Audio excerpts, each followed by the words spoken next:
Hello, I'm John Thomas. In central Florida near Orlando, there's an all-black town where residents have engaged in self-government for more than a century.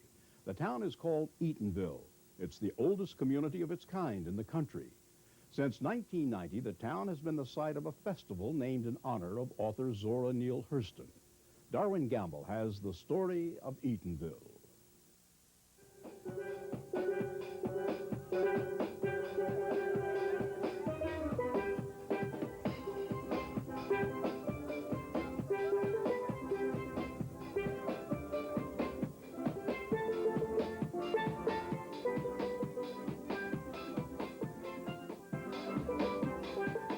It's January 1992, and the community is celebrating. The community is Eatonville. The celebration is the third annual Zora Neale Hurston Festival of the Arts and Humanities. The author, anthropologist, and folklorist often return to her hometown to gather material for her works. Many believe Hurston's best effort is a novel called Their Eyes Were Watching God. When first published in 1937, it got some good reviews. One reviewer called it a rich and racy love story, if somewhat awkward. According to a recent foreword to the book, Mary Helen Washington says the same reviewer expressed this belief that Eatonville, a town inhabited and governed entirely by Negroes, could be real. Well, there's no doubt, Eatonville is real. The history of Eatonville begins in Maitland in the 1880s. The white people, the pillars of the community in Maitland, Winter Park, the same people that established Rollins College and Winter Park, the home of the millionaires, were also concerned about what happened to the black community. And the fact that Eatonville was established certainly speaks to vision both of the whites and the blacks of that particular time. Many blacks worked in the citrus groves. Some wanted to start their own town. There were black men who had money to buy land from white men who were willing to sell it to them. You have a situation where people who were just one generation removed from bondage had the vision to establish a government, to establish a community, to say that to say with confidence that we can govern ourselves. Joe Clark, shown here with his family, led the movement to start the community. Maitland residents Lewis Lawrence and Josiah Eaton deeded property to Clark and trustees of the African Methodist Church. Part of the land was subdivided and sold. 27 men, including Clark, filed for incorporation and elected a mayor and 5 councilmen. Eatonville kind of starts a new kind of movement of blacks really kind of incorporating and operating the town. And that, of course, is like 1887. And they are the first known incorporated black town, the oldest. The founders named the town Eatonville in honor of Josiah Eaton. The name of Lewis Lawrence was included in the African Methodist Episcopal Church, the town's first. It became the St. Lawrence AME Church. Here's how it looked between the turn of the century and 1968. This building was the original church in the 1880s. It's now a private residence. The present-day church is across the street. The first bell, forged in 1881, is still around. The sanctuary walls are lined with paintings. They were donated decades ago by artist Andre Smith. The characters in the paintings are black. Down the street is the Macedonia Baptist Church, the second oldest church in town. The congregation has worshiped here since 1972. Before that, they worshiped in a church built around 1909. The pastor then was Reverend John Hurston. He was elected mayor in 1912. The woman in the photograph is his first wife, Lucy, and mother of daughter Zora. The mother told the daughter, "Jump at the sun." Really, from a sociological point of view, or even from an anthropological point of view, from Zora Neale Hurston's perspective, the thing that distinguished the community culture that Eatonville represented was the fact that there were no barriers, and so a child or an individual could go as far as he or she could go. Zora went far, from Eatonville to Morgan Academy in Baltimore, to Howard University in Washington, D.C., then to Barnard College in New York. But she often came back to her hometown. As far as I know, she was a wonderful lady, had a beautiful smile, and was always pleasant. And how she did it, I don't know. But The thing that I couldn't understand, I used to ask my mother why she had no children. And then she would leave and go away for 4 or 5 months. And when she would come back, nobody knew. She would just show up. And here's Zora, and everybody was glad to see Zora. That was it. A small house called Tuxedo Junction was her local residence around 1930. Here's the same location in 1992. What a difference more than 60 years can make. There were only 26 houses out here, no paved streets, no running water. There were 5 street lights, all down in the main historical part of Eatonville. We did have a police, and there was a mayor, town charter, policeman. There was no fire department. That was the Eatonville Zora Neale Hurston wrote about. And she wrote about herself, though not always with precision, and gave the year of her birth as 1901. We know clearly that she was born in 1891, and her family records. This was really an instance where I think if researchers had been in contact with family members, because when I first met the Hurstons, there was no doubt that she was born in 1891 because they had the family Bible, they had the family records, and Zora Neale Hurston simply hid 10 years of her life as a convenience. She was probably in her early 30s when she graduated from college, all right? And the men that she was in a collegial relationship with as part of the Harlem Renaissance, Langston Hughes, Wallace Thurman, they thought that she was younger than they, when in fact she was older than they, all right? And that whole psychological play, I mean, it's very interesting but it's clear that she knew what she was doing when she hid 10 years of her age. She knew that would serve her well. Zora produced 7 books and many short stories, but her later works were not well received, and according to Eatonville historian Frank Otay, she never made a lot of money. Her last days were spent in Fort Pierce, and her family? They came and visited Zora Neale Hurston when she was in the hospital. That Zora Neale Hurston, and Robert Hemingway in his biography alludes to this. I think in part, you had a situation where there was some pride there on the part of Hurston, because I remember Mrs. Vivian Hurston Bowden saying that they bought things for her on several occasions, and she gave them away to the people who were in the hospital or nursing home with her, that she said she did not intend to take any charity from anyone, and that when she died, she intended to have the state bury her. But her family buried her in 1960. The grave remained unmarked until author Alice Walker had a tombstone placed here in 1973. The irony for me is that almost 30 plus 3 years after her death, so few people are aware of this woman's contributions, the controversy that surrounded her, the assertion that now is being accepted that we are good enough to establish our own schools, and it is necessary that we place black kids in proximity to white kids in order for them to learn. Zora Neale Hurston's opposition to integration may have been grounded in her Eatonville roots. Soon after the town incorporated, Russell Calhoun and his wife Mary started a school based on the Tuskegee Institute model. They named it after the son of the person who donated land for the school. Dr. Robert Hungerford died of malaria while treating black children in Louisiana. The Hungerford Normal and Industrial School provided both academic and vocational training for students from ages 10 to 18. By the 1930s, it was a major force in the community. And we had a wonderful teacher, principal out here, Captain Ellie Hall. And his main thing was be on time. If there's not but one person there, we're going to start on time. And that instilled in me to always be on time with whatever I was doing. Hungerford grew during the 40s and became a public high school in the Orange County system in 1950 under Principal Frank Otay. There was never a time when you got sent home from school because you got into trouble.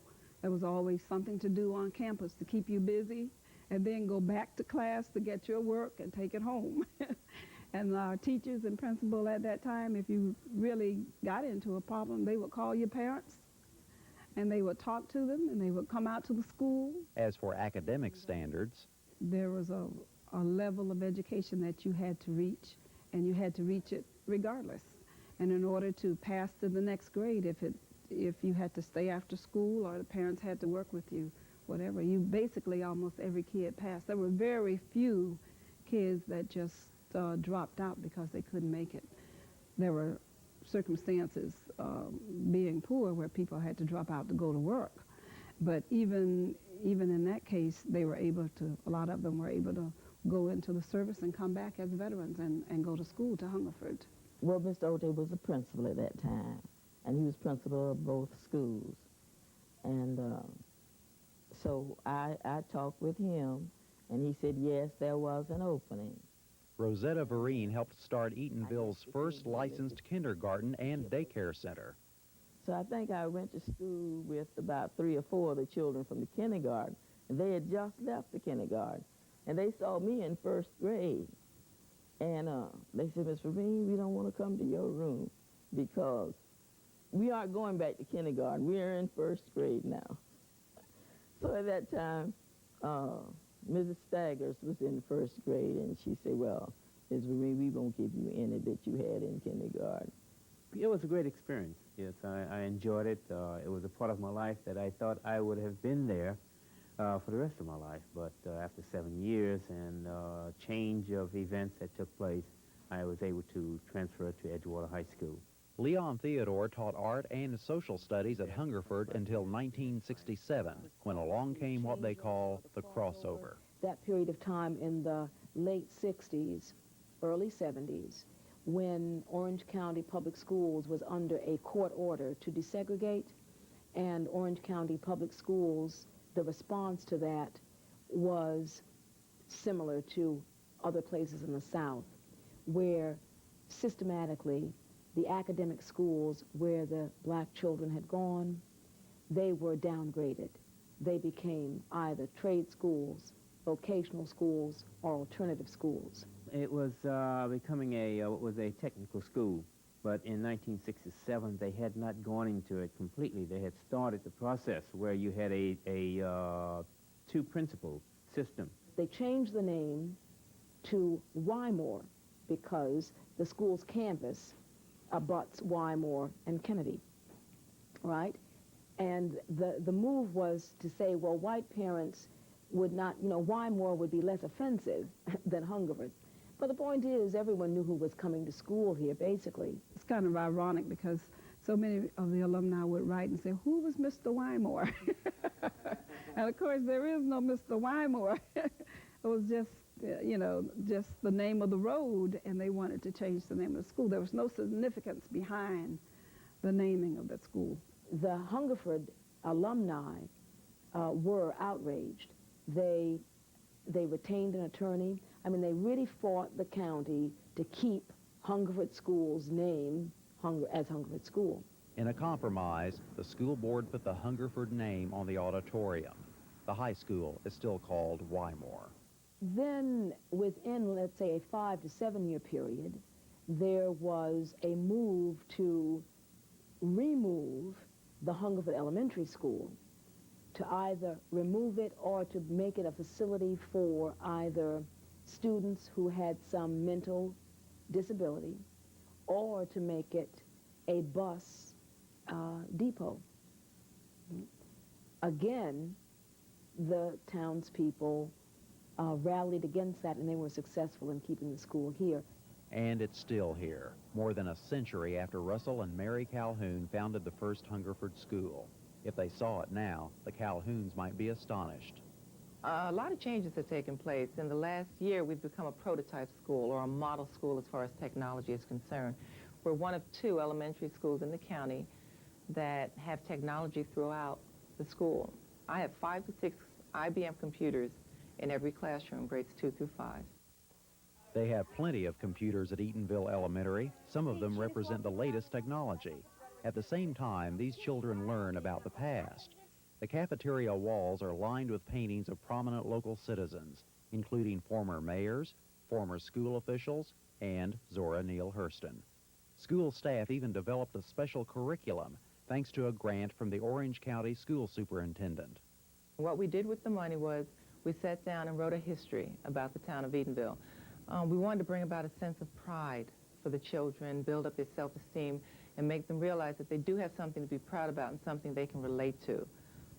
Show them their role models.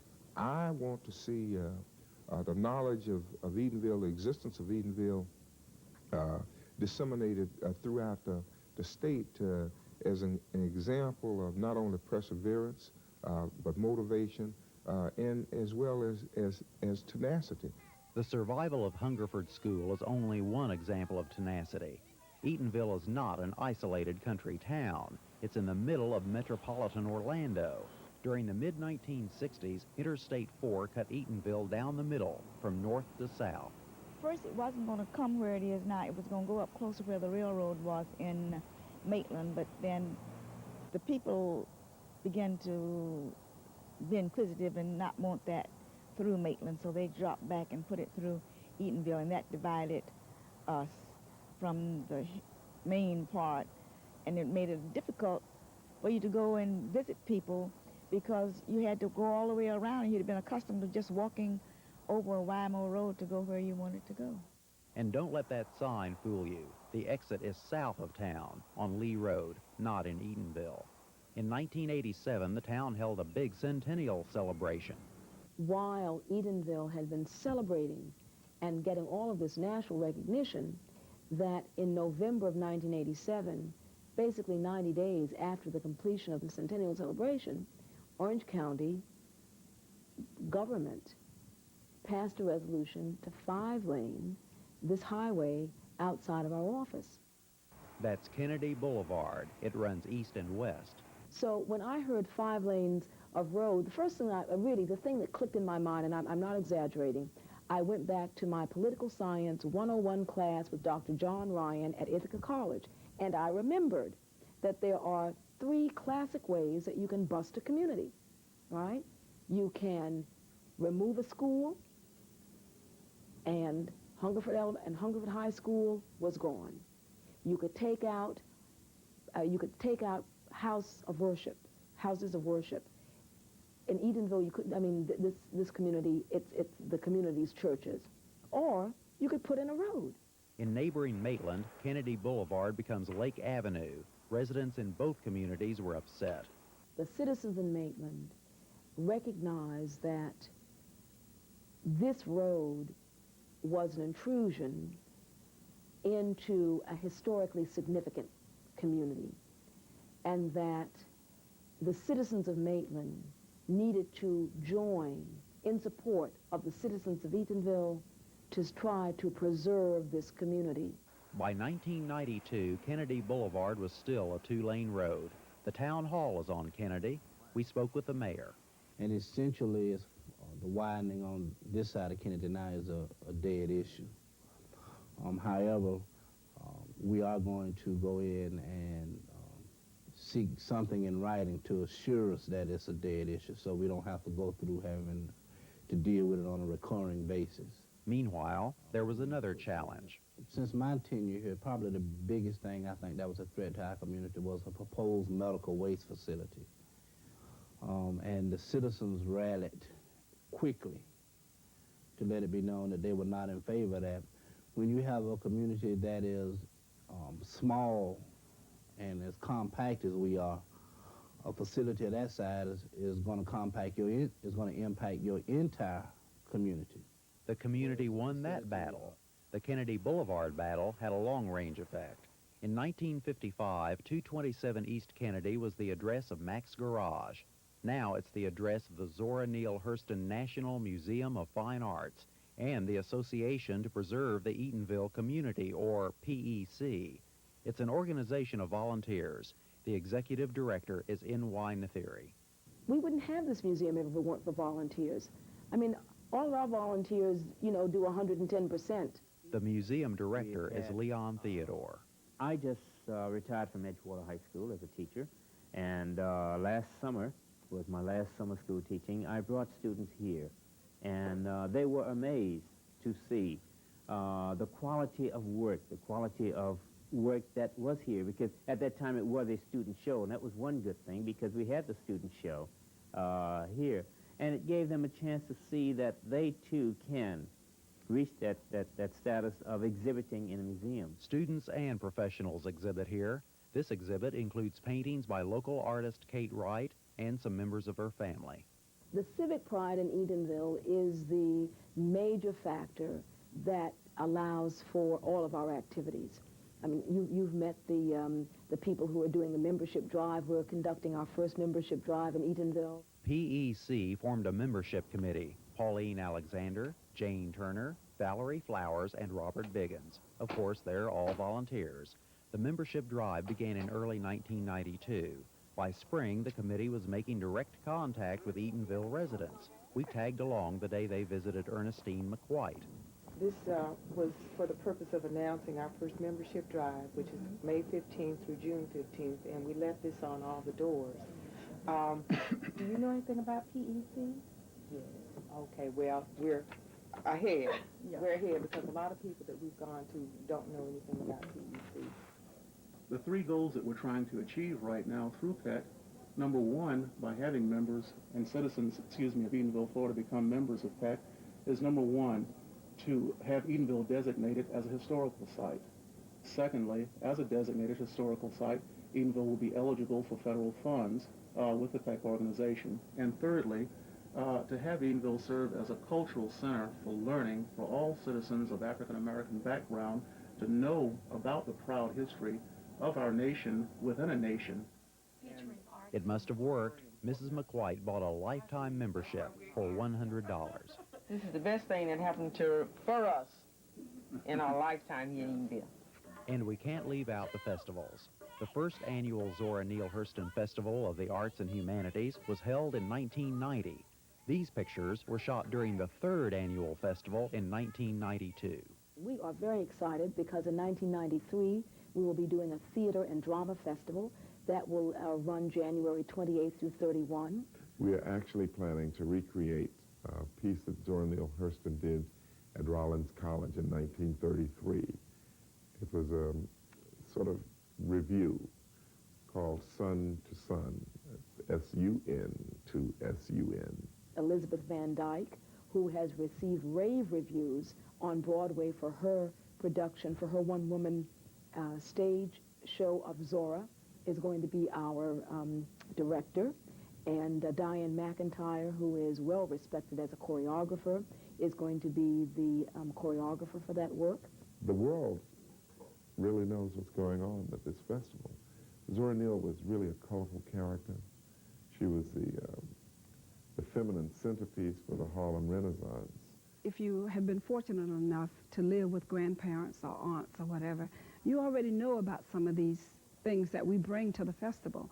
So when you get there and you see somebody making soap and doing things, you say, oh, my grandmother talked about that.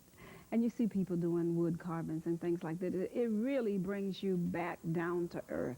The festivals include cultural events that both educate and entertain. And there are workshops on literature, oral history, and community preservation. Subjects vary from year to year. In 1994, starting January 24 and running through January 30, we will have a week-long international festival. We will be pulling people from all over the world. First, when they hear of a black town, they have a perception. Then when they hear of the oldest incorporated black town, they have another perception. And when they eventually come out into Eatonville, we tend to blow those perceptions apart. Eatonville is a growing community with about 3,000 residents. Many own their own homes in attractive neighborhoods. PEC wants the U.S. Interior Department to place the town on the National Register of Historic Places. But aside from a few old houses, there aren't many historic buildings here. Dr. Richard Dozier teaches architecture at Florida A&M University in Tallahassee. And there's not just architecture, there's associative history, where events have happened, where Zora Neale Hurston was born, the store, where she talks about in her book, From Mules to Men, and all the things that happened on the porch. In 1990, Zora Neale Hurston was inducted into the Florida Artists Hall of Fame at the state capitol in Tallahassee.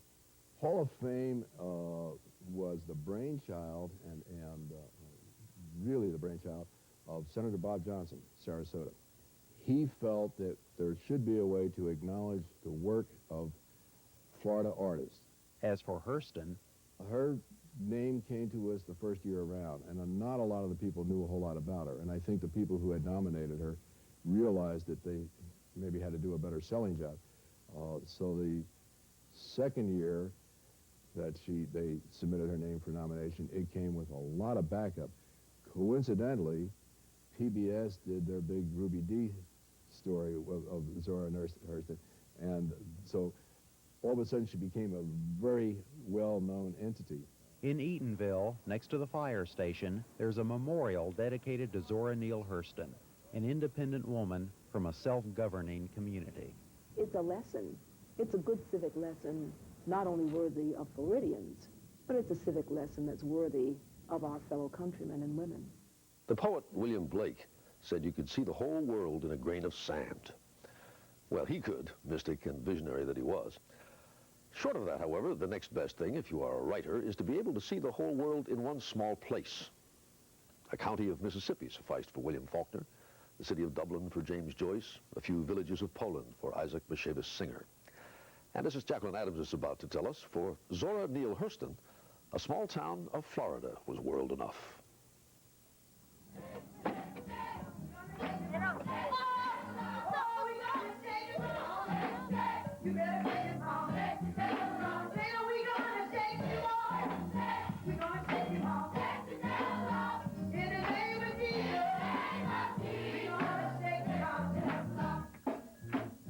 These are the children of Eatonville, Florida, inheritors of a proud literary tradition.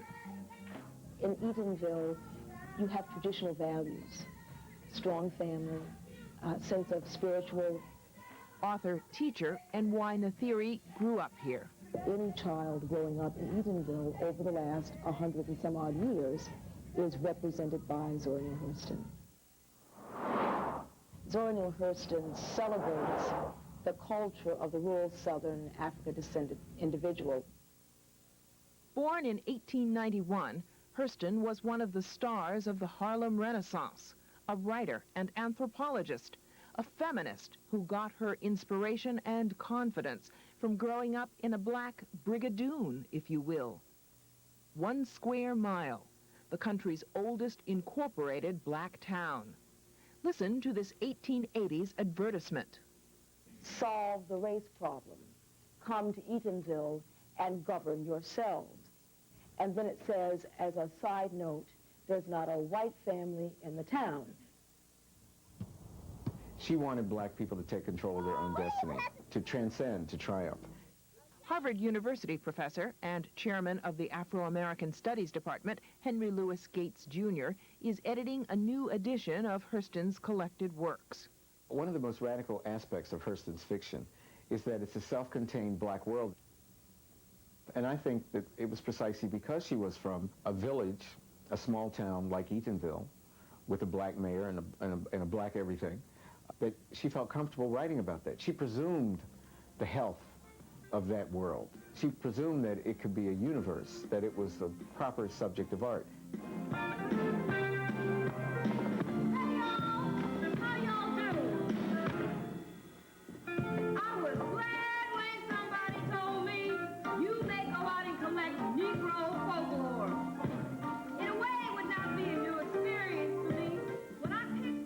Years ago, Hurston's exploits were dramatized on Broadway, the first staging of the play Mulebone, which she'd worked on with poet Langston Hughes.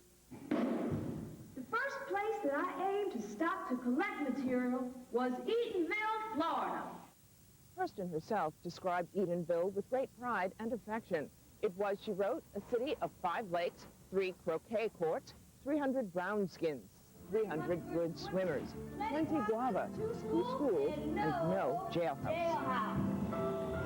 Hey, Honey Child, I got something to tell you. Come on. Hurston collected much of her material listening to her neighbors talk on the porch of Joe Clark's store.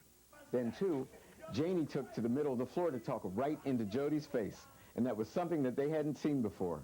Stop mixing up my doings with my looks, Jody. When you get through telling me how to cut a plug of tobacco, then you can tell me whether my behind is on straight or not. What? This excerpt is from Hurston's masterpiece, Their Eyes Were Watching God.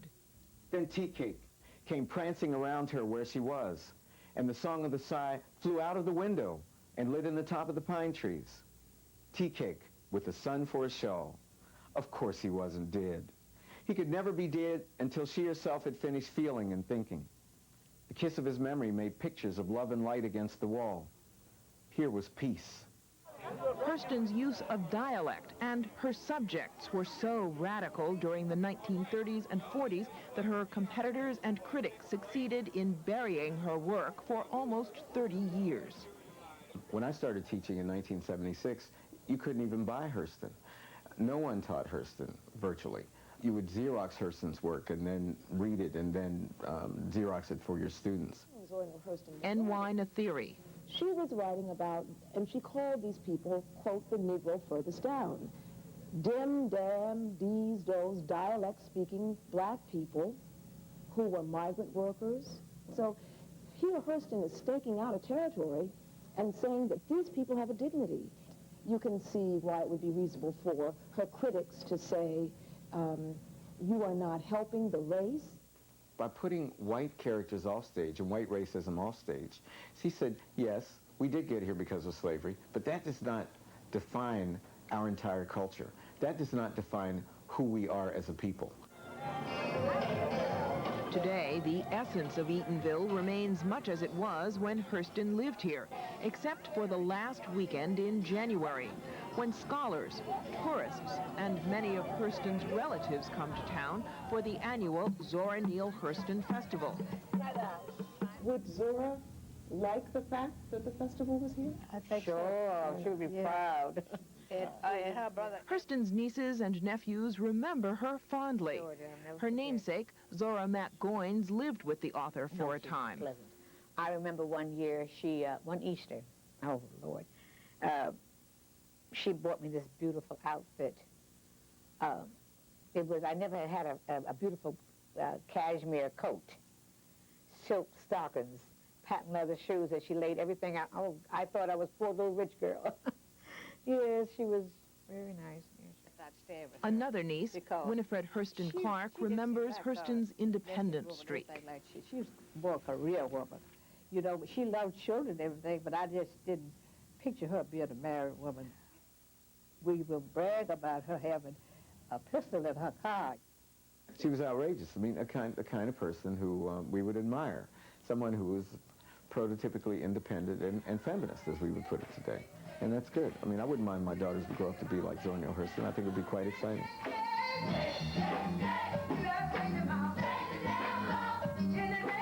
In the end, Hurston's independence may have done her in. She died alone and penniless in a welfare home far from Eatonville, still struggling to find the acceptance by the literary establishment which she now enjoys.